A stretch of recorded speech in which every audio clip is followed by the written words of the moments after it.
Welcome to Gaia's Love, a podcast of brief messages to help humanity bridge the gap to the new earth. My name is Vivienne Gerard. It is my delight to be a scribe for consciousness today, sharing the wisdom that flows through from Source. Here we go.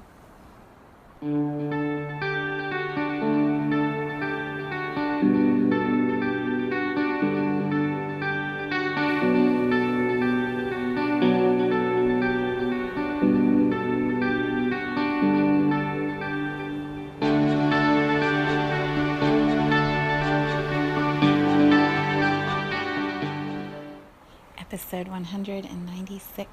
It is Monday here in Cincinnati. Absolutely beautiful today. The temperature dropped a little more than it has been over the weekend, and so it feels a little bit like spring, but it's so sunny and pretty and green, and I have the door open. The birds are chirping outside my office. It's absolutely gorgeous.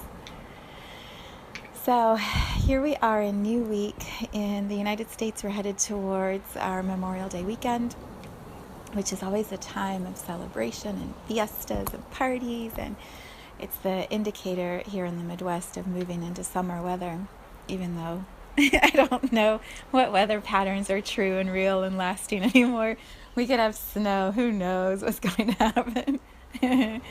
But it's always the marker for us of when school is wrapping up and schedules are shifting. Everything just switches modes around this time of the month, this time of the year.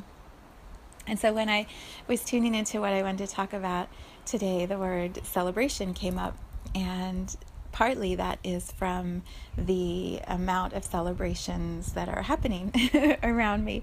My niece Taylor graduated on Saturday from high school. My nephew Dylan graduates this coming Saturday from high school. And then tonight we are celebrating my husband's 24th graduating class at his school. Well, it's his 24th. The school's had lots more graduating classes than that, but it's the 24th year that he has ushered another round of graduates out into the world, and I celebrate all of this energy of graduation. When I was reflecting on, what I would like to share about it, it's interesting because there are two ways of exploring this word celebration, and so I begin with the more typical one, or the perhaps more familiar one. When we talk about having celebrations, in my mind, it usually means there's a party, there's an occasion, there's a reason that we're celebrating, there's something that has happened that, brings family or friends together. Often that's a birth, it's a death, it's a wedding, it's a graduation, it's something very specific and, a milestone in someone's journey through life. I remember my friend several years ago when her father passed away.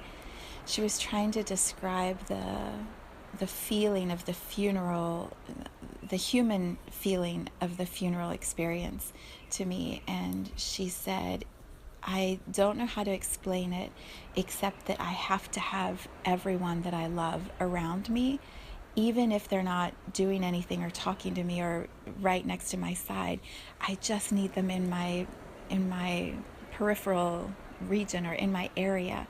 She said, because that love around me somehow is making me feel safer, and it's helping me get through this transition with my father dying.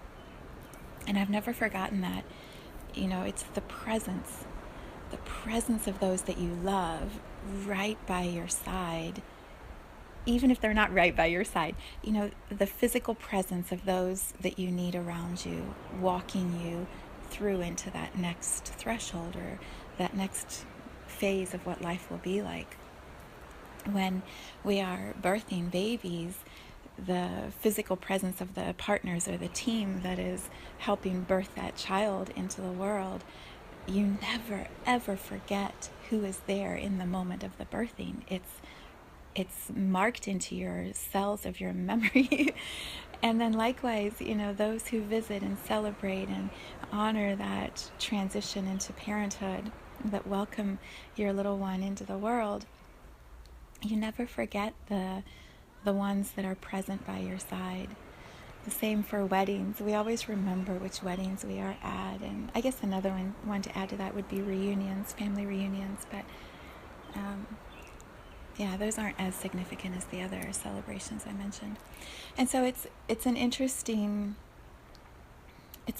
place to be in when, for example, when we go to a graduation event, even if you don't see the person who is graduating very often, your presence at those ceremonial moments adds strength to the witnessing of that moment, adds emphasis to the importance of that milestone, and that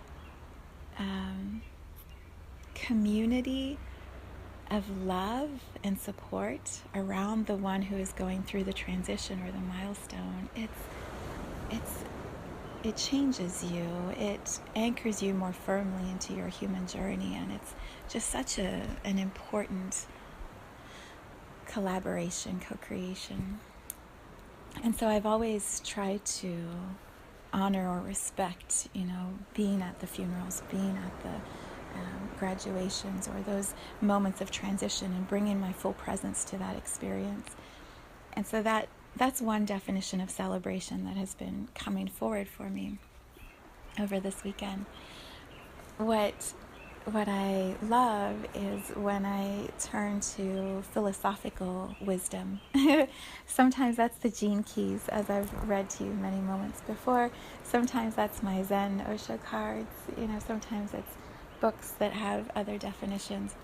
Today, when I felt the word celebration, I immediately saw the picture that is in the Osho Zen card, which I'm going to read to you. And it defines celebration in such a more powerful, broad way than what I just described, limiting it to actual occasions or moments that need to be paused and honored.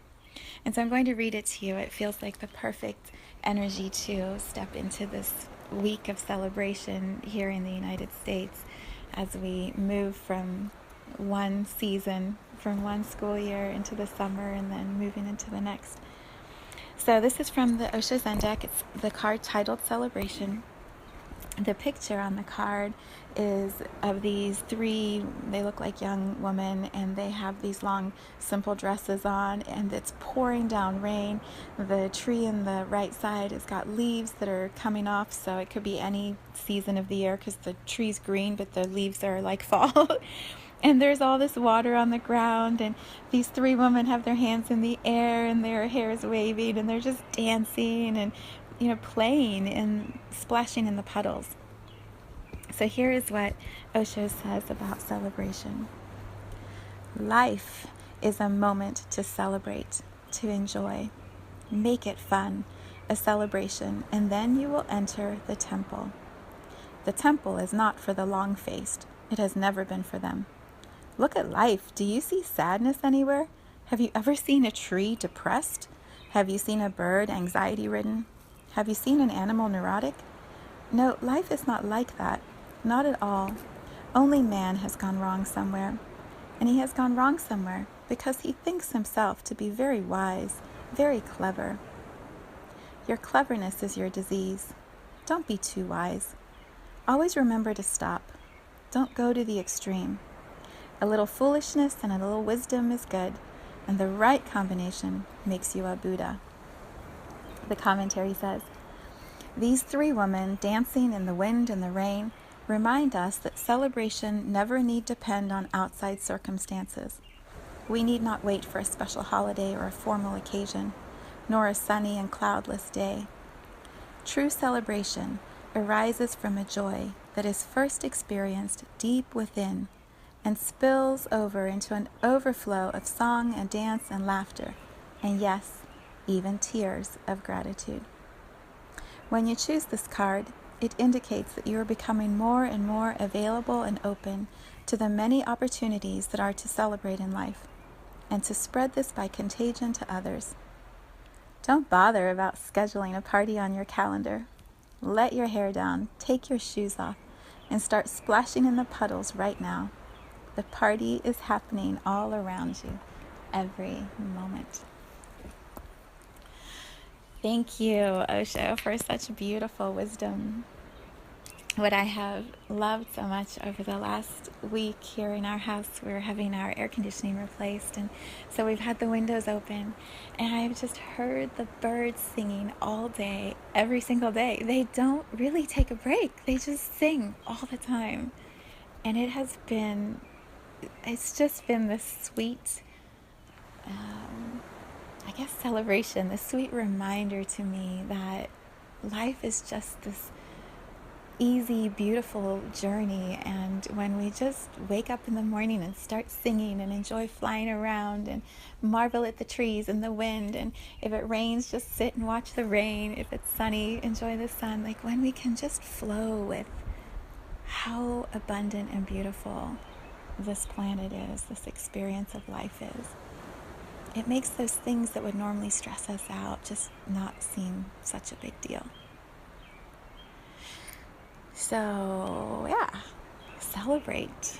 Find moments to celebrate that are not necessarily connected to some big event. Just celebrate the actual experience of being alive. And if that feels too hard, sit outside, by a tree, listen for a bird. Wait for the rain to just start sprinkling on you. Like, enjoy the beauty of this experience of life. Okay, happy Monday, my friends. Happy Monday.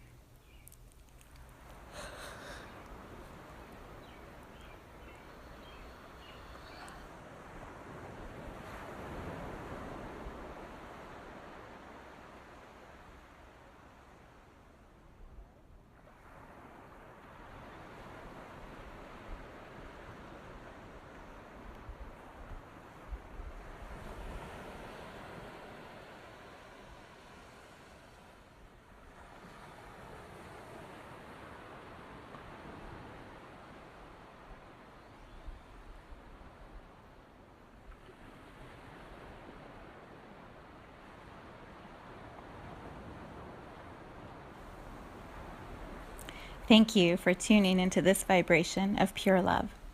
I invite you to join me in aligning with the optimal health of your mind, body, spirit in the virtual community of Viv's Energy Gym.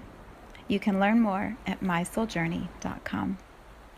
Let's take this message of Gaia's love out into all of our relationships and communities today. So much love from my heart to yours.